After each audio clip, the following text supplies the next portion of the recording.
Hey folks, welcome back to the DarkHorse Podcast live stream Q&A of the 147th episode. Something along those lines. That's exactly right. Okay. Keep going. I think I was done. Oh. That's my sense. All right. Well, it's us again. That is quite right. Bret Weinstein, Heather Hying, Thank you for the reminder. And Madison, yes, of course. Named after James, even though she's a girl. Yep. Mm-hmm. We can honor James with... a dog that identifies as whatever gender the dog... No, she does not. Nope. All right, fine. Our dog has no gender identity. I feel constrained by your obligation to reality. Fine. Well, I guess there's nothing to do but to, winch ourselves out of this awkward situation by addressing questions that have been posed. Winch? I think... No, it's a metaphor. If your Jeep was mired in the muck, yes, and it had a winch, you could hook it to something and winch yourself out of the quagmire. Do you remember that book, Duck in a Truck? That rings a bell, yes. Yeah, the children's book that I at least used to read to our children a lot. It was a duck in a truck, it's stuck in a muck, and I think they do not ever use the F word in that book, but they use all the other words that ended UCK. The duck driving the truck gets stuck in the muck, and what is he going to do about it? Yeah. I don't think he ends up with a winch, but I don't remember actually. Well, winch wouldn't rhyme. Right. But not every word in the book rhymes, because that's not how rhyming works. That isn't. Yeah, one word rhymes, yes. Right. Yeah. At the very end of... Yeah. All right. I vaguely remember this book. It was good. Duck in a Truck. I recommend it for those of you with, being fond of it. I just 18-month to 5-year-olds or something. Yeah. Yep. Or anyone behaving like that. Like a duck in a truck? No, behaving like they're getting stuck in the muck. What? 5 toddlers to exactly to kindergarten. Yeah. Exactly. All right. From the Discord this week, we invite the people on our Discord every week to consider what question they would most like us to ask, and the vote winner this week. No, we do the answering. We do the answer. They vote on which question they would like us to answer. Yes. This isn't going to be very effective this week, I'm afraid, guys. Is that right? Yeah. No. No, I think this is... I'm taking responsibility for that. That's on me. All right. So it's up to you to raise the... I'm going to rally. Yeah. All right. Rise to the challenge. Yeah. What? This is a good question, though. We can do this. Yeah. What is your evolutionary opinion about toothpaste? Are there toxins and trade-offs? What did our ancestors do without it? I think it's a great question. Yeah. I love this. It's a good question. Yeah. I have often thought that toothpaste is a bit like lip balm, which is to say, once you start using it, you become convinced and maybe even come to kind of need it, because now your lips or your mouth, depending, aren't doing quite as much of the things as they would be doing otherwise. And of course, there are more extreme examples like, taking exogenous hormones, right, or melatonin, or, in anything that you might put into or on your body that replaces a function that your body might have already had, may signal to your body, okay, we already got enough of that, so we're not going to produce as much now going forward, even if you stopped. So now you can't stop, and so now you're just sort of stuck with the thing. Certainly, brushing your teeth is a different question from what's going on with toothpaste. So toothpaste has how many roles do we think we are told? And it's been a long time since I've seen any toothpaste advertising, but it's like freshening. It's fluoride. What else? I mean, some of them are claiming to be whitening at this point. It's abrasive. That's the key thing about a dentifrice. Yeah, although a brush is the biggest abrasive. So why would you need to add a thing for the abrasion? Because the hardness of the brush is insufficient to do the job. It seems to me like that's actually, that runs counter to what you should want. It seems like you're going to wear through your enamel if you're using toothpaste as an abrasive. Let's agree. I mean, most modern toothpaste taste is very smooth. Not at fine enough scale. Sandy? That's Zach. Oh, Zach. What do you think? No, it's not that smooth when you get. He was about to say it anyway. So here's the thing. Obviously, there's something weird about toothpaste in the sense that the ancients didn't have it, and we think we need it.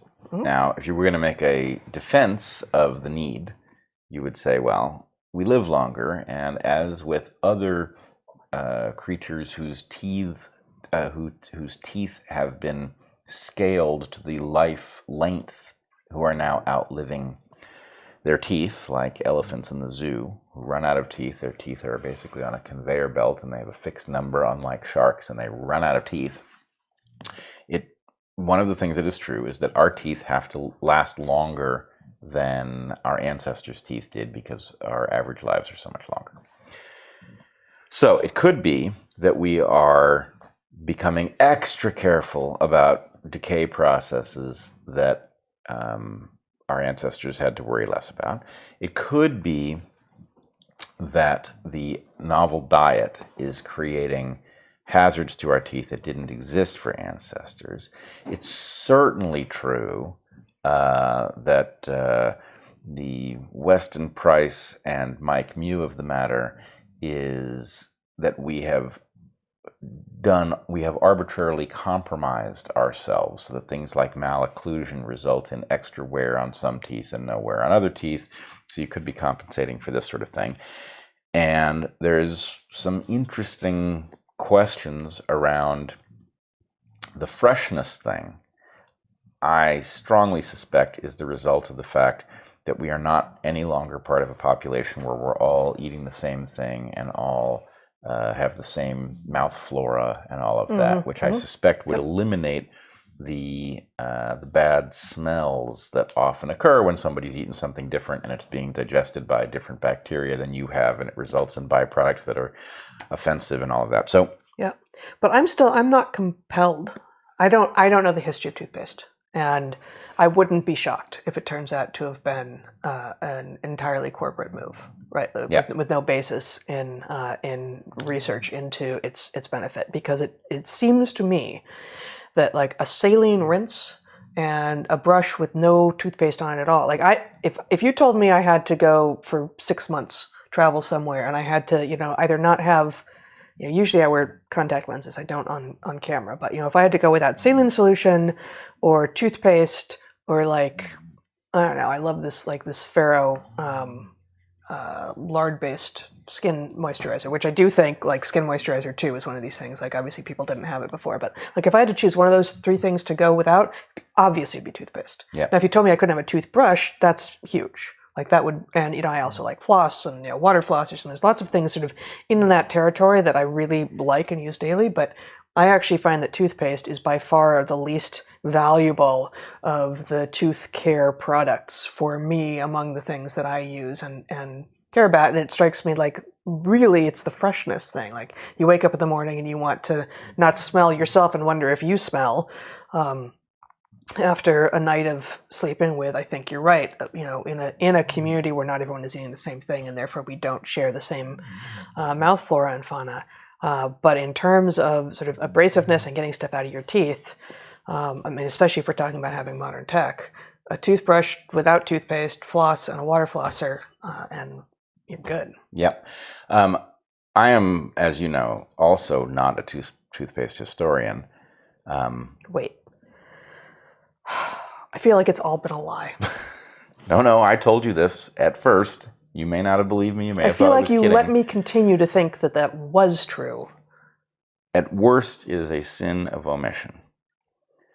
Yes, I'm going to have to think about this. I am no toothpaste historian. Okay. I agree with you that this is likely. In one regard, the fluoride itself, anyone who digs into this discovers that fluoride is a industrial byproduct. It is an industrial byproduct, and it is anything but clear. A, there's a question about which fluoride salt actually there's any data at all to suggest it's good for you. B, there's downsides to it, et cetera, et cetera. But C, the fluoride salt that gets put into toothpaste is not the right one. It's certainly true for fluoridated water. I don't remember what the answer is on toothpaste. Oh, okay, good. But in any case,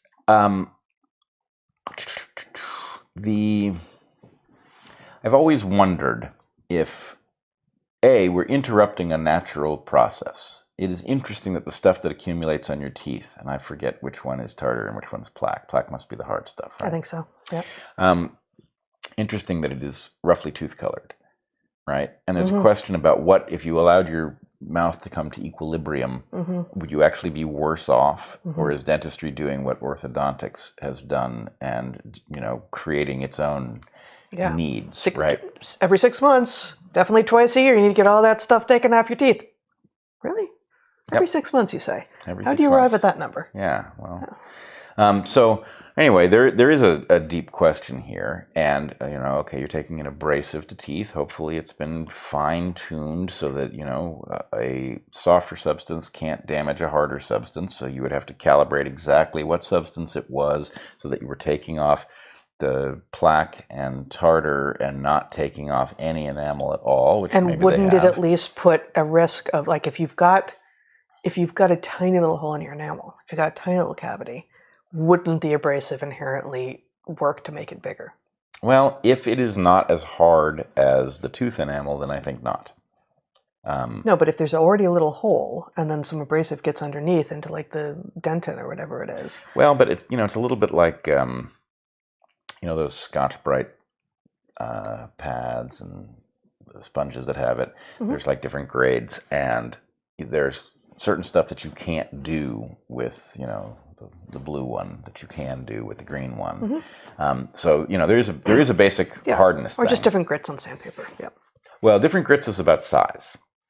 The hardness is the key question. The Scotch-Brite thing is a hardness of material? Yeah, it is. Okay. And so, anyway, don't know the answer to the question. I do suspect that there is some facepalm at the end of dentistry where we understand that much of the interfering we did wasn't really in our interests. Obviously, there's a certain amount of interfering that we do that is about things like living longer and your teeth having to last longer than they were built for and that sort of thing.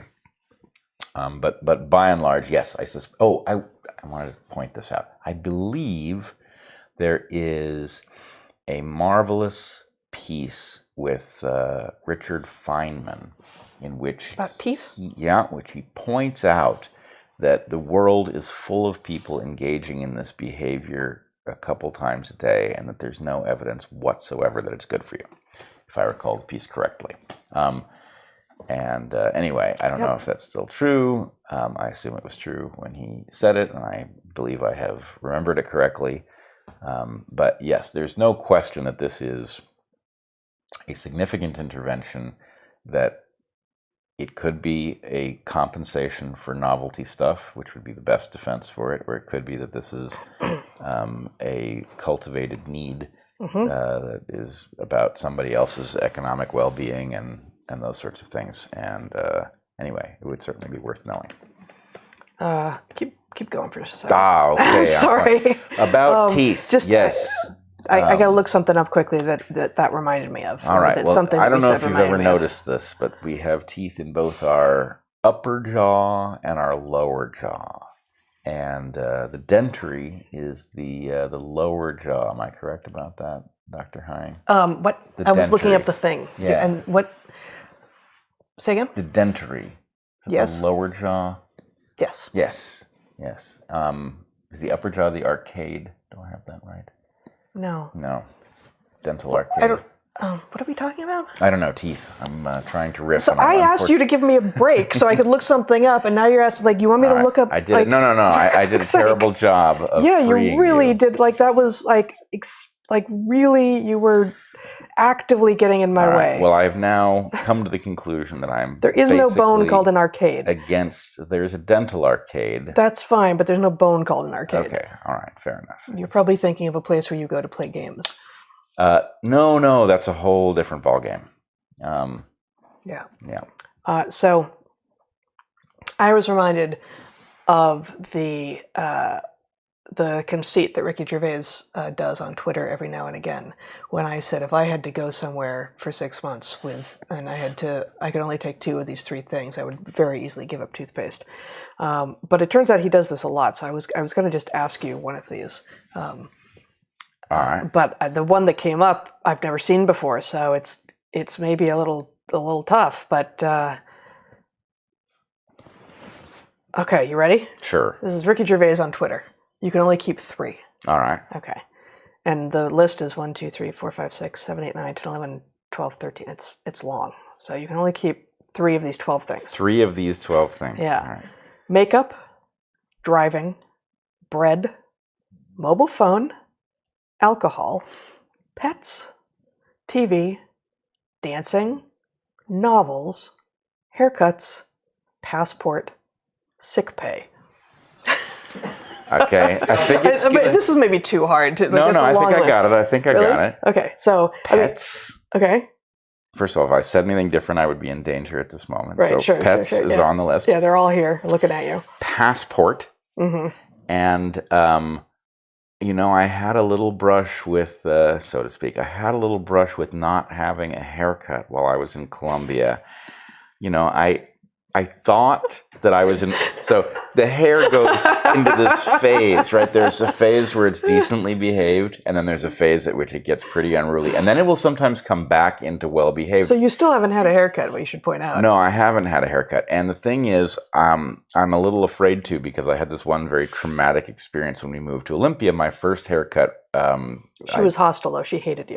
I think she really... I don't know why she hated you. But she asked me what I wanted her to do, and I said something like, well, you're the expert. And she got a little testy, And it was also one of these like Supercuts knockoffs. Yeah, so it wasn't even Supercuts. I think it was Supercuts, but no, it wasn't. But in any case, she I think didn't like me, and she gave me an objectively terrible haircut. And it was short enough that there wasn't really any correction to do other than possibly shave it off. Almost shaved and yet still wildly asymmetrical. It was bad. It was a really bad haircut. And so anyway, I'm a little traumatized having now just moved that I need to find someone to cut my hair. And so anyway, I have been... Despite that, haircuts is going to be on your list of things. That's the thing, is I know what happens if I don't have one. And my little visit to Colombia was a strong hint in this direction, where I think I looked increasingly like a crazy person. And so anyway, I think out of necessity, certainly if I'm going to have a passport, I'm going to need a haircut. I'm not giving up pets, so that's my answer. Wow, okay. Just to repeat what you are giving up then. Makeup? Easy. Driving? Yeah, I could do it. Bread? For you, that's easy now. Easy. Slam dunk. Mobile phone? Yep. Alcohol? I'll live with it. TV? Yep. Dancing? Yeah. Novels? Yeah. Sick pay? We don't get sick pay. Yeah. So for me, there's no way haircuts going on my list. But novels. Novels. Yeah. Yeah. Right. Of course. For me? Yeah, of course. Yeah. All right. No, a day in which I don't get to read some long form fiction is not nearly as good. But otherwise, yeah, I mean, I guess there's always with these the question of like, well, in a world without some of the, like, how is a world without these things requiring a passport? Like, can't you just sort of sneak in, like that sort of thing? Well, right? but I don't take the question as if you had to give up. It's not if you had to live in a world without these things. It's if you had to give up your particular thing. Yeah. Yeah. Yeah. Yeah, I think this is the easiest one. Okay, you want me to find another one? Should I go to the questions? We should. Okay. Well, we'll go to the questions, and then if there aren't, it logged me out. Come on. There we go. If we don't have enough questions, Someone is thrown by you prioritizing haircuts over driving, and I agree with them. Driving is kind. I mean, I enjoy driving to an extent, but it's kind of a necessary evil. It's not. You keep adding more things to your driving repertoire. I mean, if I'm gonna drive, but yeah, I wouldn't mind if I could give up driving. It's freeing, though. How are you going to get places? It is freeing. Yeah. You know where I drove over the weekend. Well, I'm Zach drove 1,700 miles. I'm imagining because he's an excellent grandson who was setting up the computer of my mother, his grandmother. In a few days. Over the course of 2.5 days. I'm not imagining that I'm stuck in the absence of driving. I'm imagining. Oh, you that think I'm going to drive you everywhere? I Well- get it. Fine. No, actually, he's going to drive us everywhere. Yeah. What is there- your? How are you getting places? You can fly. Yeah. You get a plane. Can On a boat. ride. Okay. Oh, look what we got here. This is going to be interesting. First question from DarkHorseSubmissions.com this week. I have been thinking lately about the effect of media on our thought processes. Propaganda is an old tool. It gained power during movie and TV's rise. What do you think is the evolutionary effect of this on individual and population level functioning? Yeah. So I think the person has asked both about media and, propaganda gaining power because of because of media's change as it became moving pictures, basically. Yeah, I think there's a bunch of things going on. One, you have, a primordial situation where you had no antagonists with access to narrative creation, right? Mm-hmm. When you were living in a band of people and you had completely shared fate, then the point is whatever got encoded in that was about, even if it was wrong and bad for you, it was not intended. It was not indifferent to your well-being. Trojan horse was about as close to propaganda as you could get, like someone trying to sneak in something that wasn't what it seemed. Yeah, but the point is, in a lineage, a small lineage, that's unlikely. As soon as you get agriculture, and therefore you get large-scale culture, and you get religions, you can get somebody borrowing that voice to basically alter the behavior of other people for their own benefit, which, so that's early propaganda. And then you get technology, which does a number of things. Not only does it increase the range and fidelity of the propaganda, it also becomes sophisticated in being able to refine the techniques involved in propaganda. Mm-hmm. So, the idea that, sexuality, for example, is going to be used to persuade you of something, but not only is it going to be used, but real humans may be the substrate that is then modified in Photoshop for some preternatural level of beauty that then alters, the standard to which actual humans have to aspire, right? These things are super destructive, and the point is it's technology in play, and this isn't really possible. You can have a sculpture or a painting that distorts, but the point is it also connotes this isn't real by the very nature of the medium in question. Mm-hmm. But when you have photorealistic pictures, or you have moving pictures, and you have economics that allow the forces that be to basically borrow the body and speech capacity of an individual and get them to say things that individual has no personal relationship with.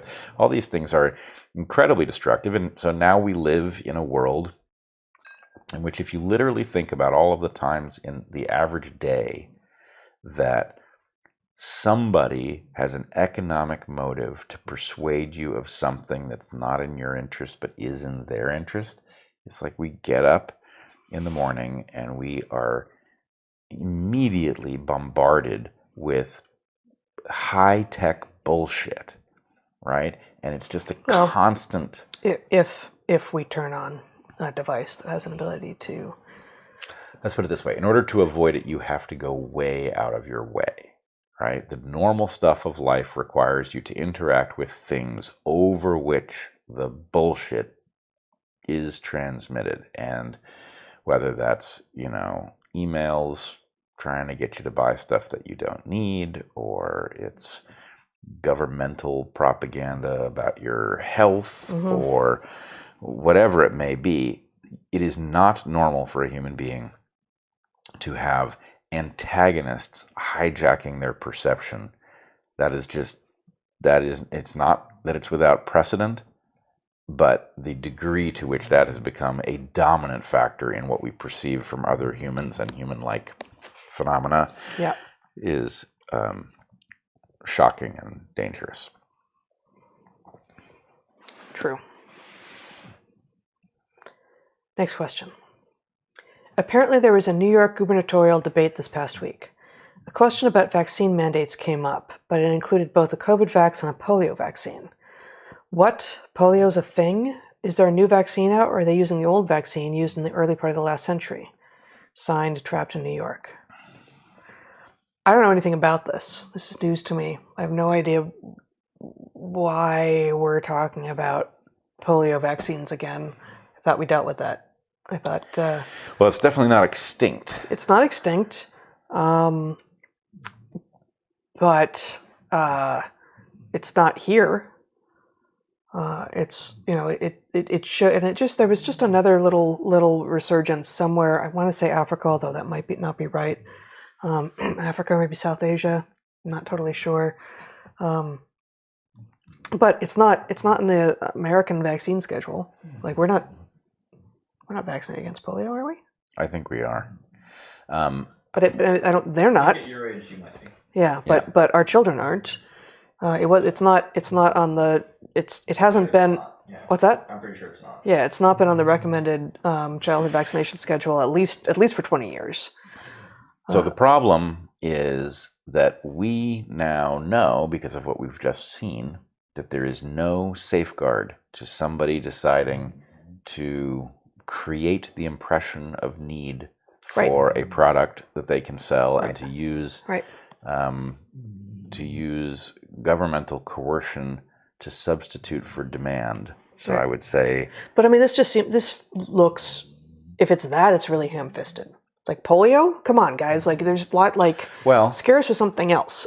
Like. Let's put it this way: what we actually need is an actual entity capable of doing an actual cost or risk-benefit analysis. And the risk-benefit analysis does not say just because polio is not here that the vaccine should not be administered, though in practice it would say that almost every time, because in order to get, if you wanted to say, well, what we want to do is prevent there from being polio here. It's not here, but it does circulate out there, and there's no barrier between here and there. And if the risks associated with the vaccine were really close to zero. Which A, I think they're not, and B, that logic means that any tropical disease for which there is a good vaccine, every American child should be getting vaccinated. Like, okay, vaccinate against yellow fever. Well, no, because the vector isn't here in the case of yellow fever.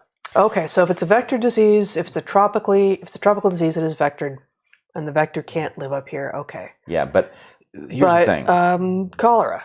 So now the cholera vaccine is crap, like everyone knows this. Cholera vaccine is crap, and the treatment is readily available. Yeah, but it's not vectored. But let's put it this way: I have steel-manned the case. If the risk associated with the polio vaccine was vanishingly close to zero, then you could make an argument for it's a very serious disease. We don't want it to have an outbreak here. We should vaccinate everybody. However, as biologists, you have to include both the known harms and their rate and a term for what you don't know about the impact. And we know so little about the impact of, let's say, cumulative vaccinations across all the different diseases that we vaccinate for. We know so little about things like original antigenic sin and its impact on not only the disease in question, but also alternative diseases.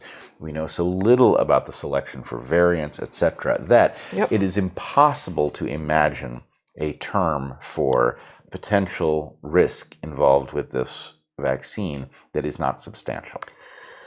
Yes, and I guess I would also say there is some moment between, let's just make it broad, between 50 and 20 years ago, when what had been an expected required vaccine that every American under 2 or something got became one that no one got. what was the logic behind that move, and what has changed to suggest reversing that move? Like, it seems to me that in this particular case, for a while, all Americans were being vaccinated against this disease. And then that changed. And if we're talking about a change to a prior state, we have to have a full explanation of why, what it is that is being imagined has moved us back into a position more like whatever it's going to be, 50 years ago, 60 years ago. And even a full explanation at this point, given, that it's what we've seen with the fraudulent bullshit over, for example, ivermectin, right? You would have to do a lot of digging to make sure that the rationale that was put in front of you was actually robust, and that the references that were used to support it were actually what they claimed to be, right? That work has to be done. Now, this is, of course, what these institutions are for, but there's not a single one that works. Yep. So, yeah, it's a crazy moment, and I think a lot of us are now awake to the fact that things that we accepted before as worth the risk on the basis of the benefit, on the basis of doing our part for immunity, that all of these things are now in question because we don't know how long the system has been compromised and at what level. That's right. Before we move on to the next question, I just want to point out that we've got Maddie, who is sleep running, and Tesla, who is lying on one of the dog's sleep running legs, and at least until a moment ago had his chin resting on her paws. So he may be about to be sleep kicked into oblivion on air. Yeah. And he will forgive the dog because he's that kind of cat, but he won't appreciate it. No. Yeah. This is just a logistical question. Do you guys see your Patreon message inboxes, or is there an email address I might be able to contact? I sent a couple of messages about the startup I've been mentioning. I think you might be generally interested, not trying to sneak in an advert. Whiskey Tuesday in the Discord if someone wants to reply incognito. I do see my Patreon message inbox, but I'm way behind on it. Someone else reads Bret's, and he's supposed to get some number of things that come in through there, but we do have email addresses on our websites as well that do get monitored. So those may be more direct to get to us. Yeah, and I don't know just from this description if I've seen, because a lot of people write in with a lot of ideas and proposals, and so it is true that we don't respond to even close to a majority of them, even though that does mean that for sure we're missing a lot of good opportunities. My doc and others have told me that mRNA vaccines are nothing new. HPV vaccine is an example of mRNA technology that has been around for a while. Are they different than the COVID shots? Now, what? It's nonsense. HPV is not an mRNA vaccine. It's not an mRNA vaccine. I'm going to go to the CDC. While you talk, I'm going to go and say about HPV vaccines according to the CDC. What do they say? You can talk while I try to figure I'll say out. a couple things. One, the HPV vaccine is a troubling vaccine.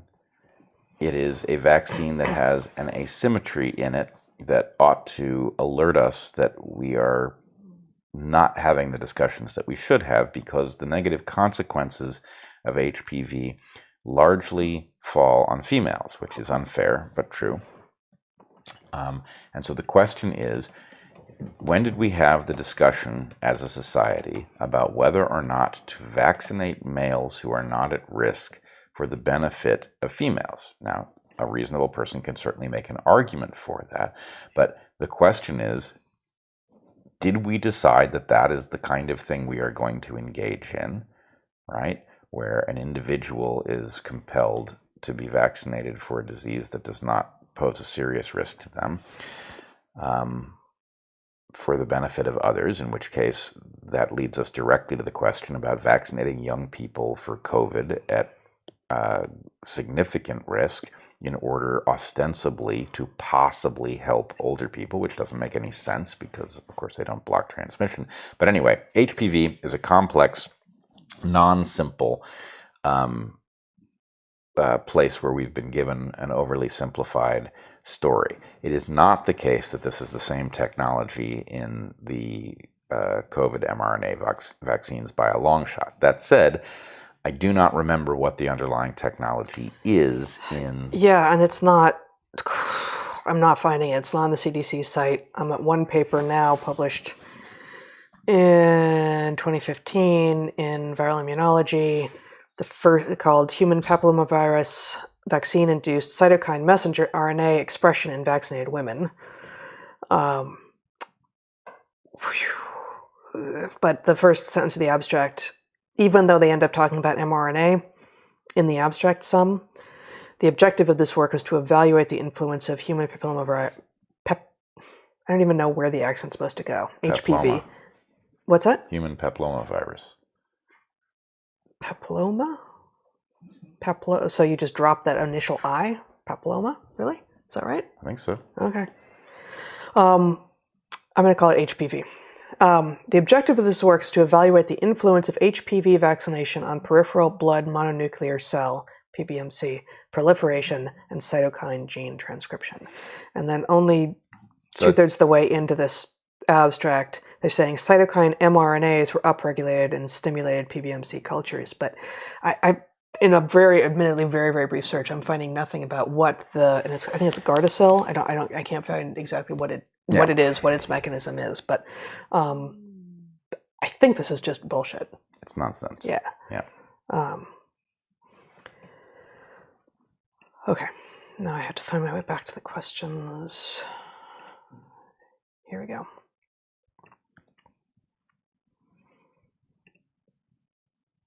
If ivermectin is so safe and works for COVID, would it not work for other viruses? Should we think about making ivermectin a widely available non-prescription treatment for flu? I've never heard anything to suggest that it's effective against flu. Not to say that it doesn't, but I've never run into that. And it is, in that piece that we wrote back, one of my first Substacks that we co-wrote back July 30th, 2021 on driving SARS-CoV-2 extinct, we included a list of various viruses that it is known to be effective against, and here's just a few. In 2012, ivermectin was found to be a, quote, highly potent inhibitor of replication of the yellow fever virus. 8 years on, that is to say in 2020, a systematic review found that ivermectin was effective against a wide range of RNA viruses, including but not limited to West Nile, dengue, Zika, and tick-borne encephalitis. And that's a tiny subset of the list of RNA viruses that ivermectin is known to be effective against. Yep. I don't think flu. I don't think we so. know. Obviously, we've got to study what it works against. And yes, it should be available in one way or another, prescribable for those things for which it works. And of course, there's a big antagonist. It's not going to be patentable, right? Under any circumstances. And so, pharma ain't going to like the idea that there's a cheap, safe alternative to disease when they have expensive stuff that they can get liability protection for and get the government to coerce people to take. So, right.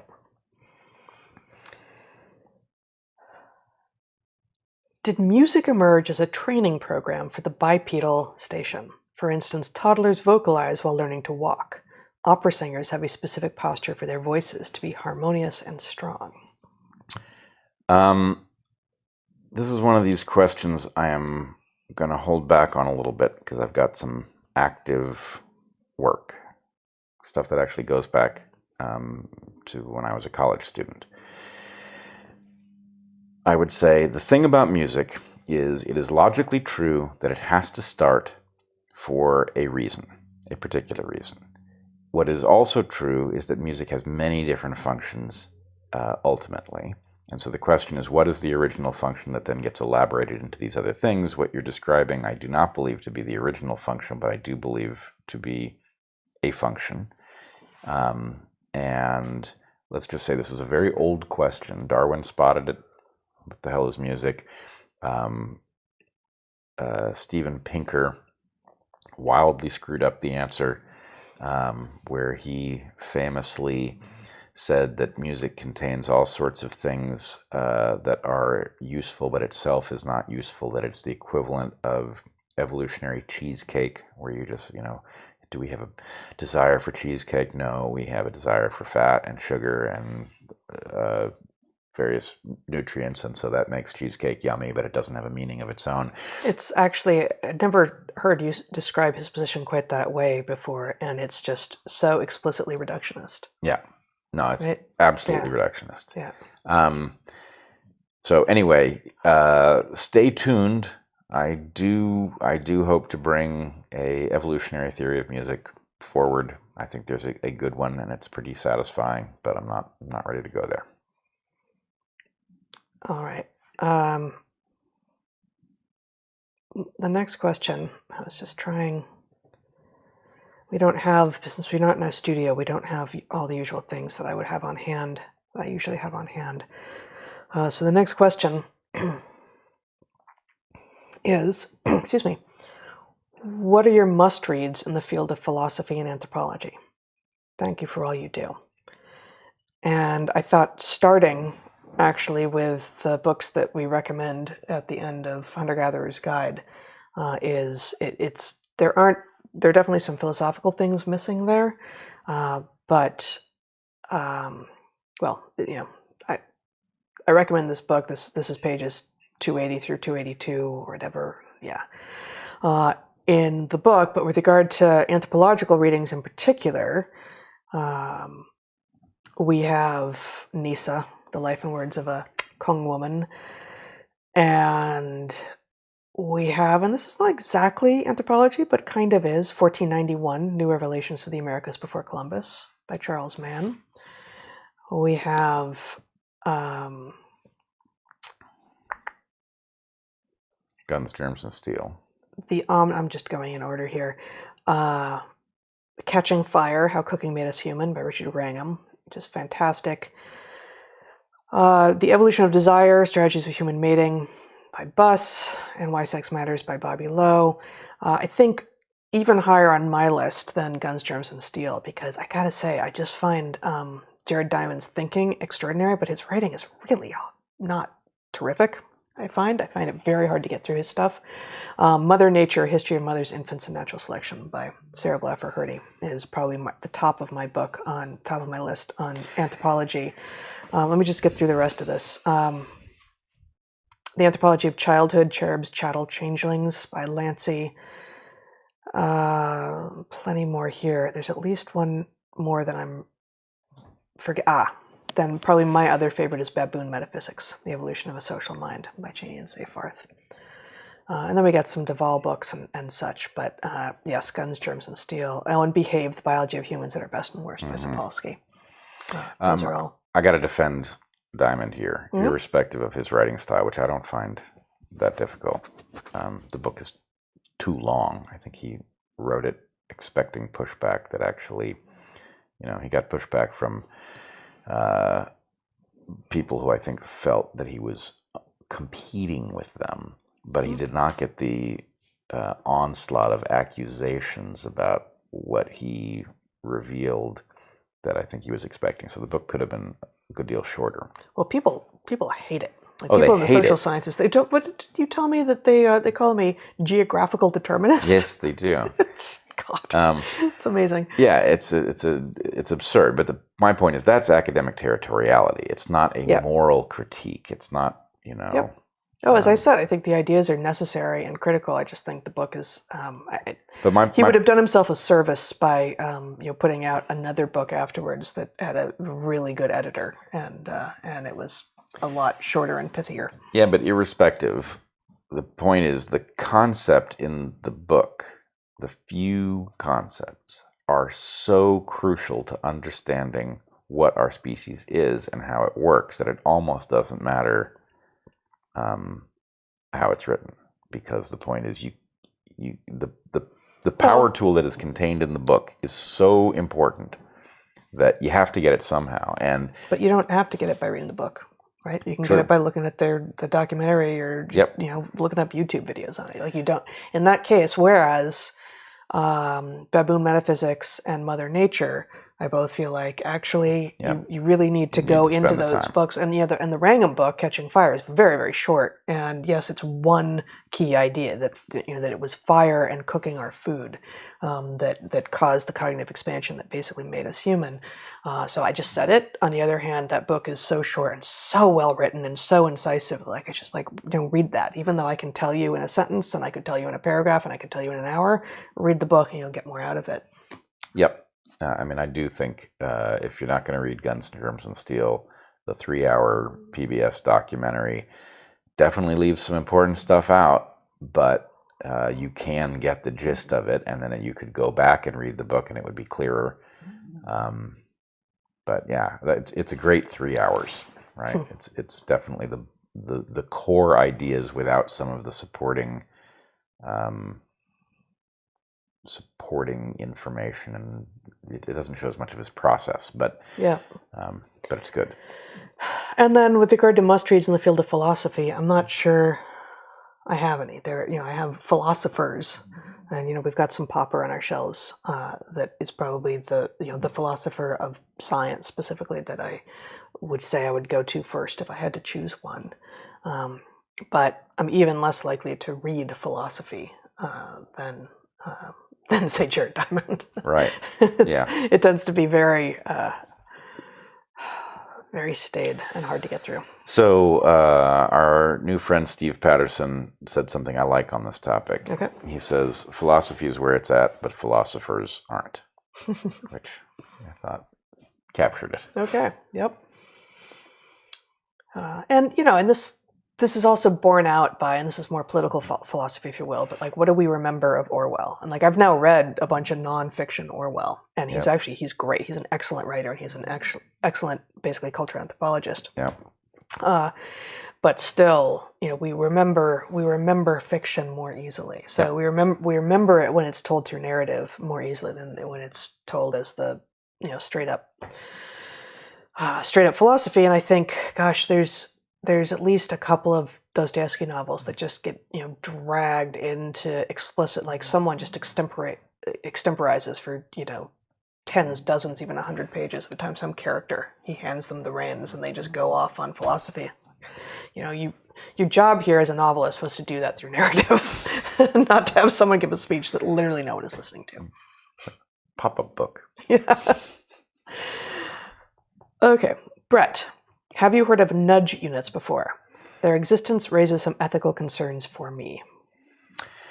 I am somewhat newly aware of the idea of nudging, and I'm not sure that this is what you're talking about, but this is basically maneuvering a population through a kind of gentle coercion. And while coercion is an honorable and defensible part of good governance, this nudge thing, to the extent that I've encountered it, seems to me like a malignant version of it that takes liberties it shouldn't. If I'm wrong about that, feel free to point me in the right direction. Well, when I Google nudge unit, the first thing that comes up is University of Pennsylvania's medicine nudge unit. Introducing the new director of the Penn Medicine Nudge Unit brings a wealth of experience to the role with a history of leading successful, high-impact behavioral science interventions. So that sounds like it's consistent with what you're talking about, but it also sounds like there are medical schools now who are implementing things that they are formally calling nudge units.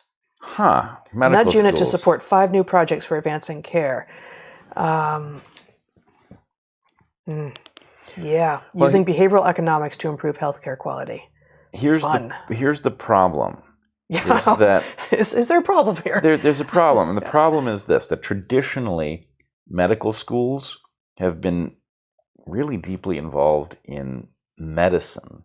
And medicine has completely fucking imploded over COVID and the failure of doctors to stand up and say anything useful in the face of obvious idiocy. Medicine has been revealed to have become an empty suit over COVID. having long since given up diagnosis and having never embraced an evolutionary understanding of the human body, such that at the point that COVID happens and the authorities come through with their just take this, most doctors don't have the wherewithal or the logical ability to say, wait, why? No, that's true in a sense, but I actually think medicine existed 3 years ago, right? It was a mixed bag. You could go to the doctor. There was plenty of iatrogenic harm, right? Lots of people died as a result of medical errors. It was a shit show. However, there was an argument to be made, a strong argument to be made, that it was net positive and that you could in fact increase the degree to which it was net positive by avoiding doctors on certain topics and engaging them on others. I don't think that's where we are now, because what they did, I think their smartest move, was to co-opt the doctors first.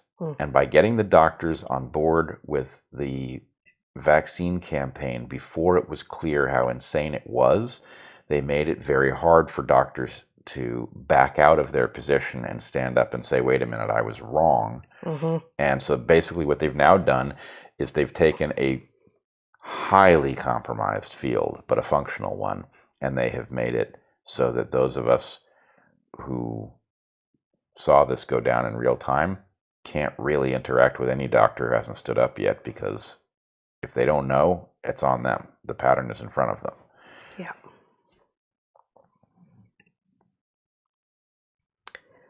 I was curious if you had perused the Annenberg Inclusion Initiative webpage.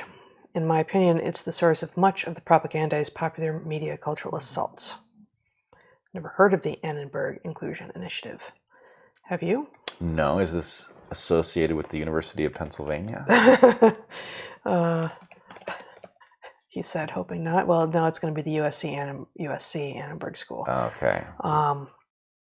The Annenberg Inclusion Initiative, says its own site, is the leading think tank in the world studying diversity and inclusion in entertainment through original research and sponsored projects. What could possibly go right? Yeah, well, I don't know.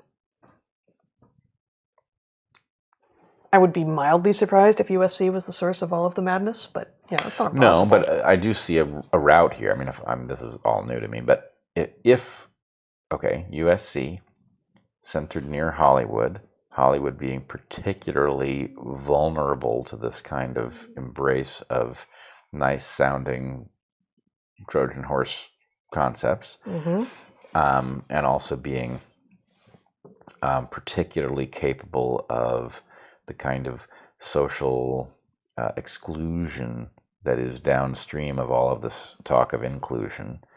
So it is possible that the proximity of USC to Hollywood means that this thing has a straight shot to the rest of the world through media. Okay. They got 4 accelerator programs listed on their page. Okay. 2 of them seem, the last 2 seem reasonable. The SNAP Originals will support a rising senior film student working on unscripted content who has a particular interest in short-form mobile storytelling. The last one is designed to support a rising senior film student who wants to tell large-scale scripted stories, like comic book, VFX driven, etc., and make an impact in the industry. Okay, cool. At least what they say there. At least what they say there, right? The first 2 initiatives that they mentioned, though,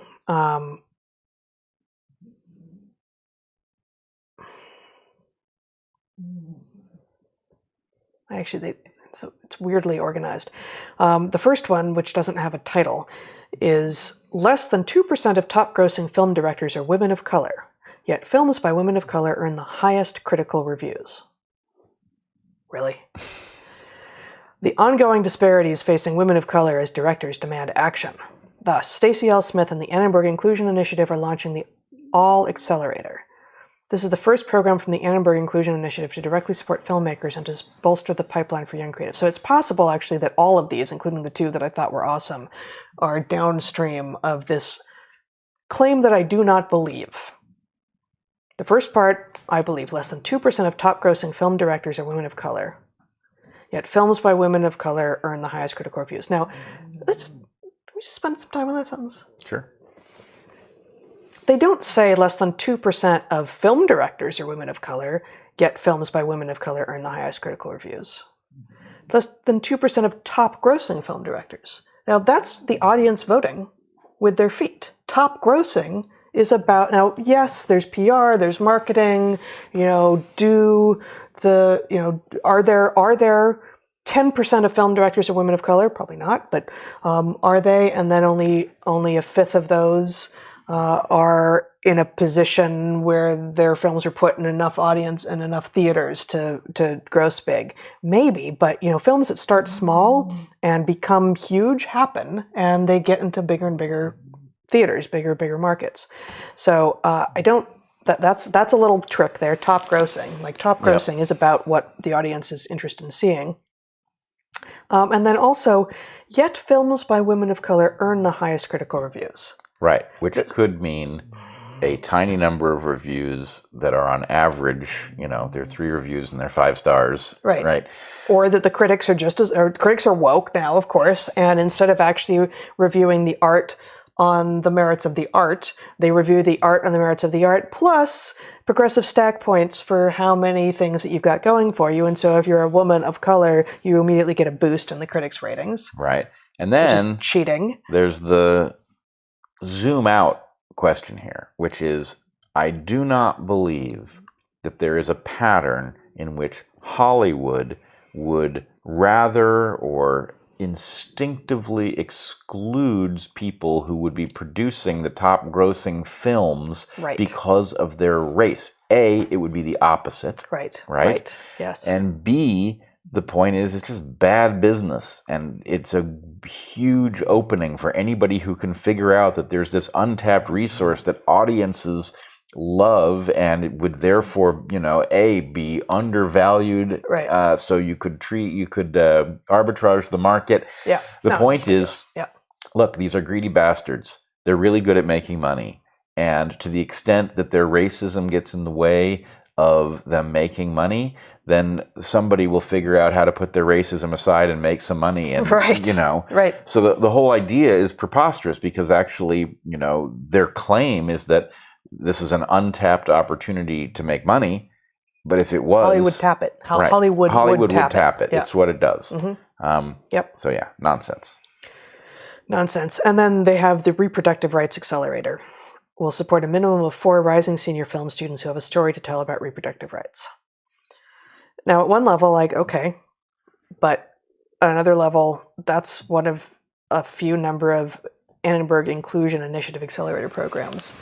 Well, there's also, I would certainly think it would be good if there was a lot of narrative exploration of this territory, but the whole point is that by describing it as reproductive rights, they suggest an openness to all things, but it's pretty clear that the implication is that exercising your right is interfering with a pregnancy, not deciding to keep it. Yeah. Right.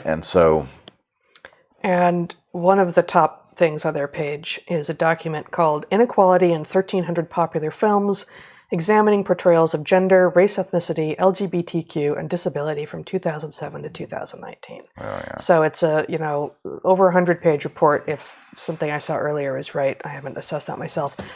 Basically a grievance report, right? And not to say that if we had ongoing problems, it wouldn't be worth knowing, but what are the chances that they did an honest job here? Right, or that New honest... Year, oh my goodness, New Year, no progress for girls and women on screen. Prevalence of girls and women as speaking characters across 1,300 films in percentages. In 2019, they say that 34% of characters in the films that they looked at were female. 34% of speaking characters were female in 2019. I'm not sure I buy that. Well, and even if it was true, then there's a question about. There's all sorts of questions. Percentage of 1,300 films with balanced casts. Most stories actually don't exist at sex ratio. Yep. Like there, if you have a family story, if you have like a 3-generation family story, maybe you should expect an even sex ratio, at least of people who show up in the story, even if they don't have equal time on screen. But, a war story is not going to have it. And, like there's just almost no story is actually you shouldn't expect an equal sex ratio on screen. Of the 100 top films in 2019, 43 depicted a girl or woman as a lead or co-lead. And this is bad. I don't even know what to make of this. This is okay. No, they're trying to hard code into narrative an expectation of equality that isn't mirrored by, do you want movies to be produced based on stories worth telling, or do you want to tell the world what it ought to be like in narrative? It's utopian nonsense. It's absolutely true that Hollywood took a while to portray, in most cases, female characters with honesty in any way that you would actually, realize that they're real human beings. Yep. And some of the best shows, we're not now talking about films, but I'm thinking like Peaky Blinders. Yep. Maybe my favorite TV show ever, is fantastic in part because, it's about gangsters. It's about gypsy gangsters, between World War I and World War II in England. And yet the female characters are there and they are real. I don't think there's a single character, male or female, in that show that is a caricature or two-dimensional. They certainly have people, characters who show up in the background and you're like, oh, right, I remember him. Does he even have a name, right? And that's going to happen in every show that's giant. But the female characters are extraordinarily well drawn, and that doesn't mean they're likable. Yeah. And they all have actual real human failings, and it is notable, that show, in part because that is so well done. So it's not like there hasn't been a problem with regard to depiction of female characters in movies and film, and there's it's been much mocked, but there's some female film critic has some rubric, I can't remember what it is, but does this film have any female characters that aren't either sleeping with or, something like, does it have any female characters who just stand for their own selves? Yep. As opposed to they're basically a sidekick or an afterthought or a sex interest or something. And very often films don't. But A, that's changing. B, it's going to depend on what type of film it is. And this feels a lot, actually, like, pointing to my computer like it's still up there, which it's not, but it feels that particular page that I was on, if I can find it again, did I close it? No, it's stupid. Inequality in 1,300 popular films. And this is specifically, as far as I can tell so far, about, oh no, they just started with sex, and then they're going to go on to the other ones. As you say, they're hard coding in a moment in time. And I think this is like what we saw at Evergreen when they were talking about what was going on in the South in the 1950s with regard to race relations. It's like, Is anyone here defending race relations in the South in the 1950s? Right. No one is doing that. How dare you compare what is happening in a progressive liberal arts campus in 2017 to what was going on in Mississippi in 1956? Like, how dare you? Yep. Right? Well, the thing is, they're substituting something for the way actual logic and assessment is done. Yeah. And they are inviting the criticism that there is no problem on the basis that their rubric for assessing that there is a problem is garbage. Right. Right? Yes. I'm not saying there's no problem. Right. But you will notice that to the extent that there have been great stories, we don't tell stories chosen at random, we tell great stories. The bias in access to doing amazing stuff has been in favor of men. Mm-hmm. It means that the historical backlog of stories that we will probably tell on film is biased towards men, right? Does that mean that women weren't doing awesome things at those times? Well, to some extent it might, and to some extent even that they were, it didn't get recorded. So how do you tell those stories? Well, It takes... So that's relevant to historical stories. That's Right, not, most films aren't trying to do history. It doesn't make any difference. The point is, if you want to say across films, and history is some quantity, we are telling stories that actually happened in some regard, or plausibly happened, right? Then the point is, okay, here you've got a fraction of total films in which you would expect a bias. As you point out, war films, right? Do you want to end war films? That's just low-hanging fruit. That's so obvious. Right, but the point is, to the extent that you have categories that are inherently biased like those two, then the question is, well, they're somewhere in your pile of films that you're assessing and are saying is biased, and you don't know, okay, let's say that there's a real problem, and there are films that are biased because of the nature of history. Right. You have to figure, you've got to subtract off the fraction that are biased because history is biased before you get to the part that are biased for no reason. Yeah. Right? And so anyway, it's a nonsense rubric that sounds rigorous. It's pseudo-quantification. Yes, it is pseudo-quantification. And frankly, they don't need to convince most creatives, right? Because creatives actually get to make decisions based on their own preferences and their own biases and say, you know what, I'm more interested in A than B. That's what I am, and I'm the creative, and I'm going to do that. And the other, and that maybe that's the director, and then the screenwriter more interested in A than B, and the actor's more interested in A than B, and the choreographer, and the editor, and and the set designers, and everyone else who's more interested in the A than B goes into the A rather than the B project.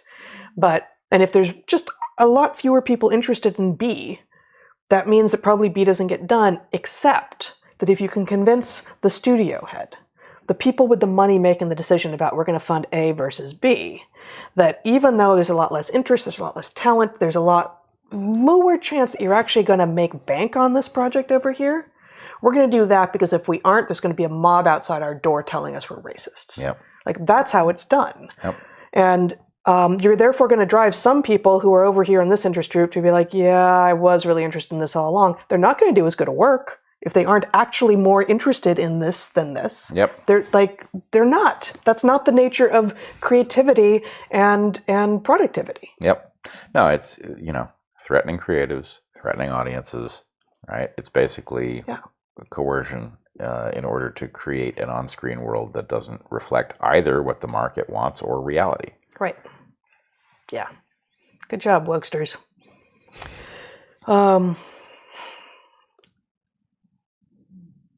Just watched the Real Anthony Fauci documentary. I didn't know there was a documentary. Yep, it's just recently released. Damn is the end of that comment. Yeah, we haven't seen the documentary, read the book. Yep. Damn. Same, RFK is behind the documentary, presumably? Okay, then, if it's put together by the same crew. Yep, I know people who've seen it. It apparently is stunning, as is the book. Yeah.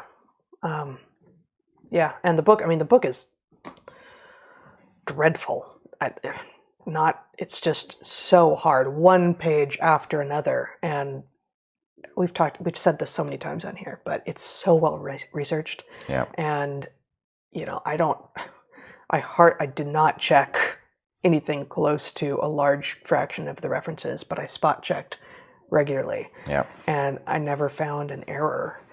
So I don't know anybody who has read it who wasn't thrown by it, even people who are well-versed in capture. Yeah. Okay. How long have we been out for, Zach? Close to an hour? An hour, 10 minutes. Okay. Let's try to... There's just a few more comments here. We won't get to quite all the questions, but almost all of them.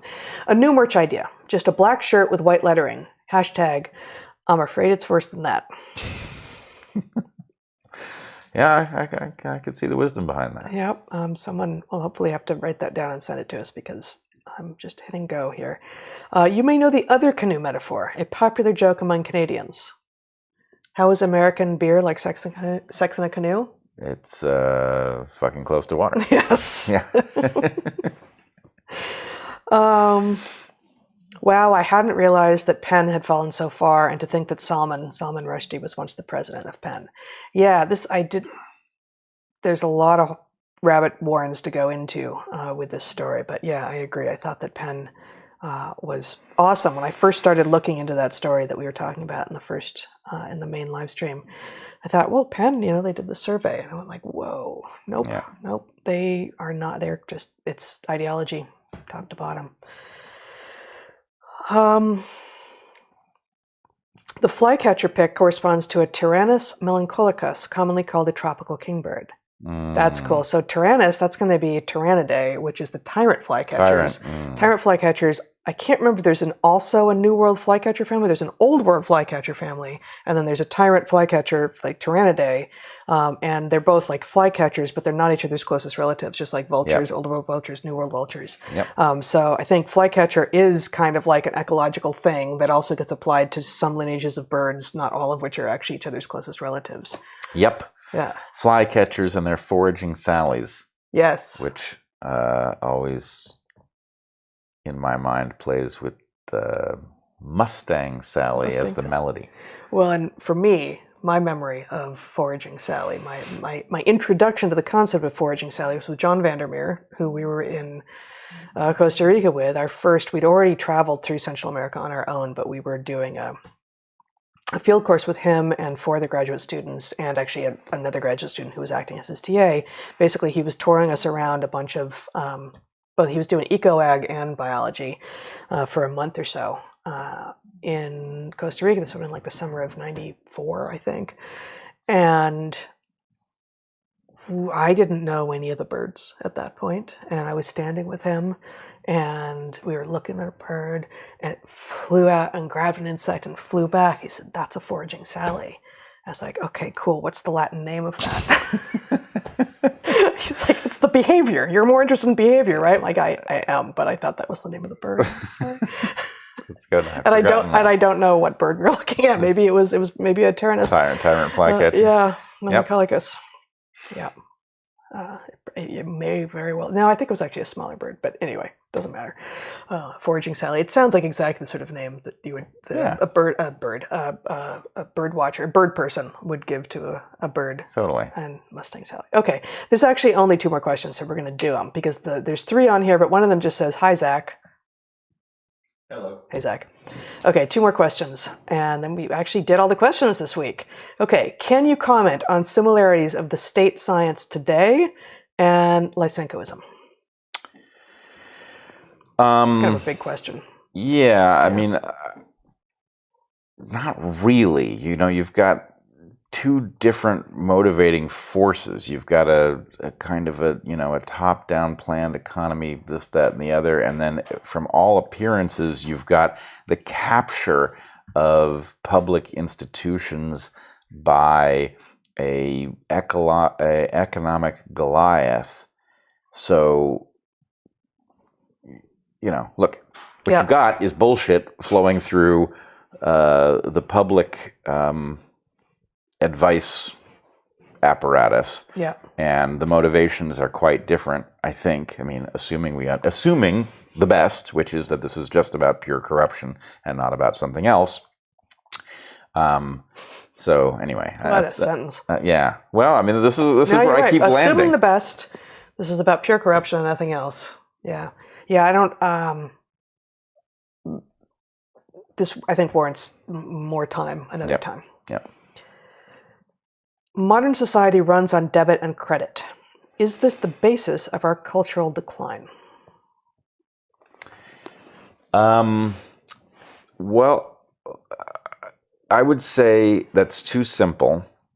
There is something to be said for the idea that, let's put it this way. Economics with a profit bottom line may simply, if you don't have a multidimensional currency, right, the mind maintains values in a multidimensional currency, right? You can be frightened and excited by the same opportunity. And so those things are not the same currency exactly. They net out to you either pursue or don't, but you maintain these things separately for a reason. A currency that nets out in one value is potentially too dangerous. It's like optimizing for one value, and the point is the carnage that comes from that is immense. It's not the same thing as saying credit and debt, right? It's closely related, but there's something in this neighborhood that may just simply be it's reductionism of human values and it may simply not work. You may need a multidimensional proxy for things, and it may and be credit and debit because it reduces everything that the metrics involved inherently seeks to commodify human experience and human values. Yeah. Now, on a related note, I heard Peter Thiel in some speech that he recently gave, I think the one in which he went to bat for cryptocurrencies, made what I thought was an excellent point about the fact that we've got a problem that comes from our currency being both a store of value and a medium of exchange, and the idea that those two things might need to be separated, because where you store your wealth and what you use to buy Kleenex are not inherently the same thing, right? So anyway, I'm not sure where that fits, but I did think it was a useful distinction. Yeah, I think so. All right, I think we're done. We have our private Q&A on my Patreon tomorrow at 11 a.m. Pacific. It's not too late to join. We've already got the questions in hand, but that's a small enough... And it's fun. It is fun. Fun. Yeah, and it's a small enough group that we watch the chat and we interact with the chat for those. So you can join that at my Patreon. Also, go to darkhorsestore.org. We're going to have an update to that Do Not Affirm, Do Not Comply merch by tomorrow. And there's a bunch of other stuff that we'll be getting more stuff up in time for the holidays. I feel like I had one more announcement, but I cannot remember what it was. We're going to be back same time next week to talk about whatever has happened and respond. Yep. And then do a Q&A. And in the meantime, be good to the ones you love, eat good food, and get outside. Hang in there, and if you need a haircut, get one.